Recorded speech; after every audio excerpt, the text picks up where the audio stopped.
Hey guys, I'm Stan. We're stuck in traffic. I am stuck in traffic. You're stuck with me since you're watching this. And I want to talk about beginner motorcycles.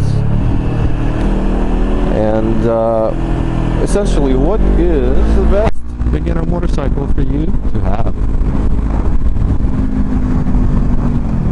And I would argue that the first motorcycle you should own should be the one with the least displacement that will still propel you forward. In my case, it was the Honda CBR 125R. I weighed about 180 pounds, maybe about 85 kilos, and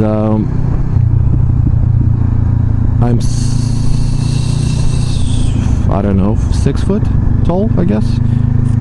178 centimeters is my height. So you make your own calculations, if you will. Sorry, guys. I was born in a country where we only use metric system, and imperial measurements are just out of my league entirely. I get confused every time when I have to convert, and that is my own opinion. I don't know if people share it or not, but it's not. The reason I say the least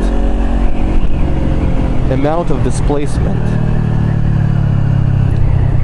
is because in most cases smaller bike will cost you less. So there are a couple of things going for you there. Number one, when you're learning, chances are you will damage your motorcycle. In one way or another, you will damage your motorcycle. This truck doesn't want to allow me to merge, so this car will. Thank you, car. Give him a hand, not the finger, just a hand. You can afford, let's just say you're very rich. I find that the richer people are, the more, especially if they've earned the money themselves and they weren't just given the money by their parents, they care about money a lot more. So I'd say spend less. I spent about $2,000 on my first motorcycle. Couldn't be happier. My insurance was very low on that 125R, and the argument against a smaller displacement motorcycle in most cases is it won't last you long. You will have to sell it and buy another bike soon. And with this being partially true, it depends on where you are and what are your purposes of riding. In some cases you don't need another bike, you're fine with the one you have. I'm gonna have to start yelling again because we're accelerating. Gosh, okay. Let's just say you will change the bike in 3 to 4 months after buying your first motorcycle. But guess what? If you ride enough, in that first 2 to 3 months time, you will learn invaluable information about how to operate a motorcycle if you've never done it before. And I'm going to start yelling even louder now. We're going faster.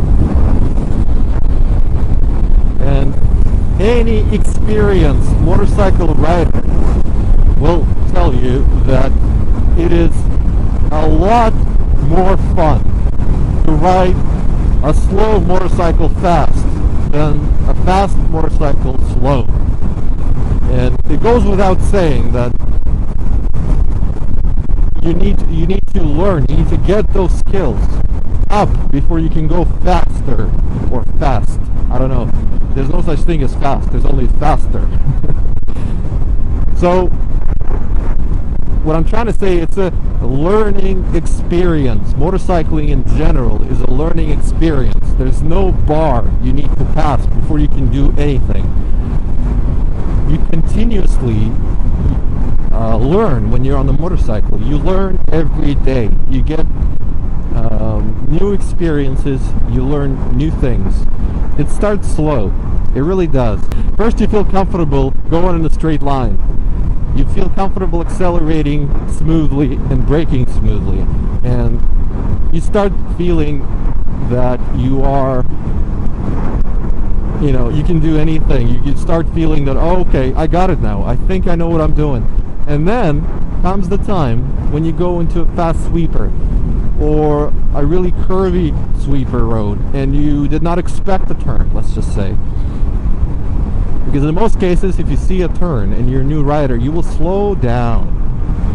Slow down to a crawling speed and, you know, just turn at the speed of a bicycle, essentially. But comes the time, usually within the first few months of your riding, when you get to that sweeper, and it's not going to be in a group ride, most likely. Hopefully not. Because when you're in a group ride, you should already know a lot of things before even joining a group ride. So you go into that turn and you do one of the two things. Either you slow down and low side, most likely, especially if you don't use your brakes properly, or you actually learn how to put your bike into a turn properly, and you start remembering what you've learned in your motorcycle safety course, which I can't even tell you how much I recommend everyone to do before they even decide to buy a motorcycle. If you're set on buying a motorcycle, first thing you need to do is to find out whether motorcycling is for you. So go borrow someone's gear if you don't have the money to buy it, or if you do have the money, spend it. You know, it's up to you. I bought my own gear and then I went for a motorcycle course, and that was the time when I found out whether the motorcycling was for me or if it was out of my league or I would get bored with it. So after a while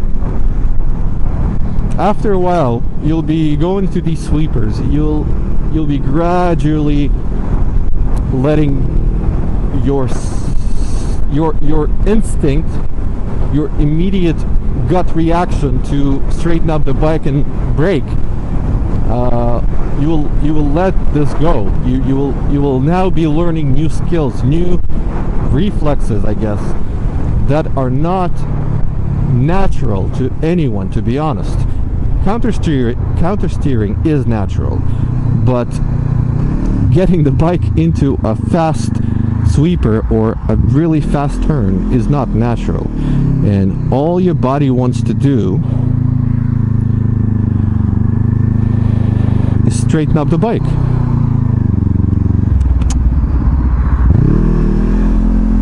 Gotta give her a $5. She's a good sport letting me in. So think about that, and the only way to control your motorcycle in a turn is by modulating a throttle and a clutch. So when you do modulate the throttle and the clutch, you can slow down gradually or speed up. And the safest way to go through a turn is to start a bit slower and speed up through the turn. This way you send a lot more traction to the rear tire, where the contact patch is larger, and essentially your traction increases. But none of this goes through your head when you're a beginner. In fact, it doesn't go through my head at all when I'm riding right now. I'm just doing it. And the road is wet, so I know I'm not gonna have a chance to brake at all. Oh, come on. Thank you. He really wanted to just get me off the road. This guy is like, yeah, I'm riding there. I'm driving. Well, let's take a good look. Thank you, dear sir. I love you. Like a love song, baby. Like a love song. No more, no less.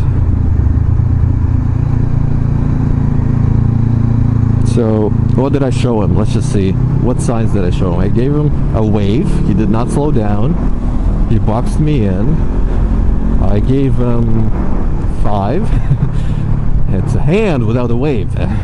He did not slow down. And then I gave him a finger, but I gave him this finger going like this. No, no, no, no. I want to live. And then he let me in. He realized he probably didn't know I wanted to live. Maybe that's it. Maybe drivers just don't know motorcyclists want to live. They thought maybe they think they just like, oh, look, they just want a suicide. That's their sole purpose. So this is a message for old drivers. Motorcyclists really do like to live. Quite a lot, actually. Maybe more than most of you guys driving cars. So that is my thought process behind getting a smaller bike. You can modulate the throttle a lot easier and safer on a small bike than you would be able to on a bigger motorcycle. And there are many arguments we can talk about, you know, picking and choosing specific bikes. And I'm not saying that Honda or any other brand is better for you or worse. All I'm saying is smaller displacement is a better choice because it's financially cheaper, it is cheaper to insure, and it will allow you to get yourself set up with your training and throttle control, and at the same time you will not be crying like a baby if, God forbid, something happens to your bike and you end up low-siding and scratching the fairing or whatever. So those are the things I'd keep in mind if I was choosing a motorcycle again for the first time, which is unfortunately or fortunately not going to be the case, because you only do it once. And if you pick a large displacement motorcycle and you don't learn any shit I just talked about, you just get scared. You get scared and you shit your pants. And then what you do next is you sell your motorcycle and you say, motorcycling is not for me. And when people ask you why, that you just say, you know, I'm just not comfortable, you know, wearing helmet, you know, makes my face itchy, you know. That's just all BS, guys. So take it easy and ride safe. I'll see you guys next time. Whoop!